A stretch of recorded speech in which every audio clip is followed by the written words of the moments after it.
प्यारे बच्चों नमस्कार। आज हम कक्षा 12 इतिहास के क्रमवार नोट्स में आगे के प्रश्न पढ़ेंगे। कक्षा 12 का इतिहास ऐसा है कि जो आपको हर कंपटीशन में काम आएगा। चपरासी से लेकर बड़ी से बड़ी यूपीएससी की आप परीक्षा दे लो, सब में प्रश्न काम आने वाले हैं, तो इसे ध्यान से पढ़ें। पहला आज का प्रश्न है, आरंभिक समाज में स्त्री पुरुष संबंधों में विषमताएं कितनी महत्वपूर्ण नहीं होंगी, कारण सहित उत्तर दीजिए। हमें बताना है कि जो आरंभिक समाज था वहाँ स्त्री और पुरुष के संबंधों में विषमताएं थी, यानी अलग अलग ट्रीट किया जाता था उन्हें।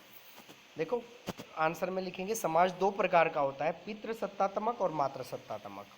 देखो हड़प्पा सभ्यता में मातृ सत्तात्मक समाज देखने को मिलता है।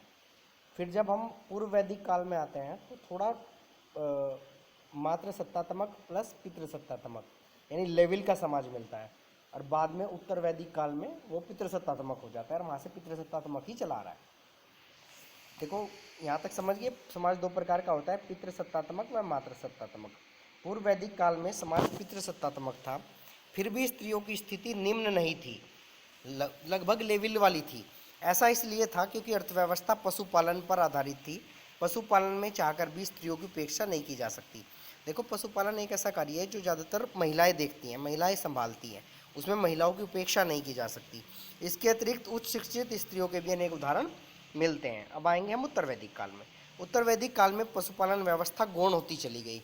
देखो पहले पशु, पूर्व वैदिक काल में गाय को माना जाता था कि जिसके पास जितनी ज़्यादा गाय हैं वो उतना बड़ा पैसे वाला है। बाद में भूमि को माना जाने लगा उत्तर वैदिक काल में, और इनकी स्थिति गौण होती चली गई। कृषि तथा व्यापार महत्वपूर्ण हो गया, इससे स्त्रियों की स्थिति निम्न होती चली गई। अब भूमि गाय के स्थान पर संपत्ति का सूचक माने जाने लगी। अब जिसके पास जितनी ज़्यादा भूमि होगी उसे उतनी संपत्ति मानी जाएगी।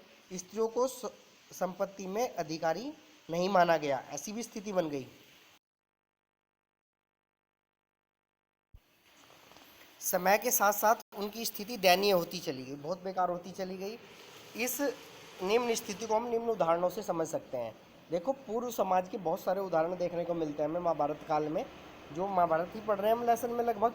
तो क्या क्या थे वो, पहला मैत्रायणी संहिता में स्त्री को सूरा व पासे के बाद तीसरी बुराई बताया गया है। एक मैत्रायणी संहिता है, उसमें बताया गया है कि स्त्री सूरा यानी शराब और पासे के बाद तीसरी बुराई है।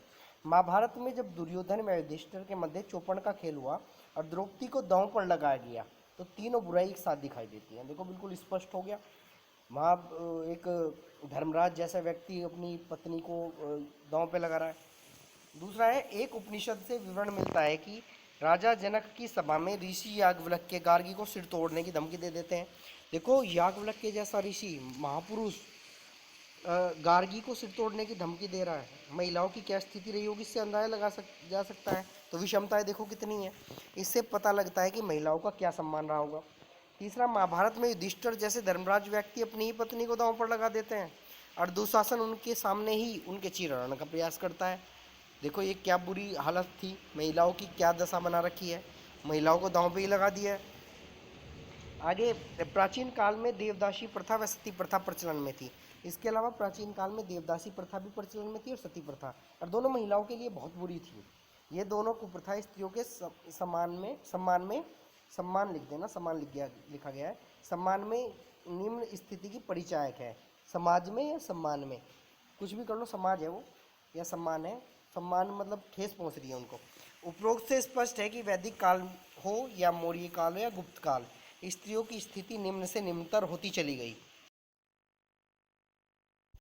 आज भी पढ़े लिखे सभ्य समाज में रहते हैं हम लोग, लेकिन आज भी स्त्रियों की स्थिति ऐसी नहीं है, बराबरी की होती चली गई। आज भी सभ्य समाज में स्त्रियों को पुरुषों के समान अधिकार प्राप्त नहीं है, और इसके प्रभाव हमें रोज दिखाई देते हैं। कहीं ना कहीं महिलाओं को बार बार नीचे दिखाने की कोशिश करती है, देख लो आप अपने आसपास, खुद देख लो। तो फिलहाल इतना ही कहा जा सकता है। धन्यवाद, अगला प्रश्न कल करेंगे।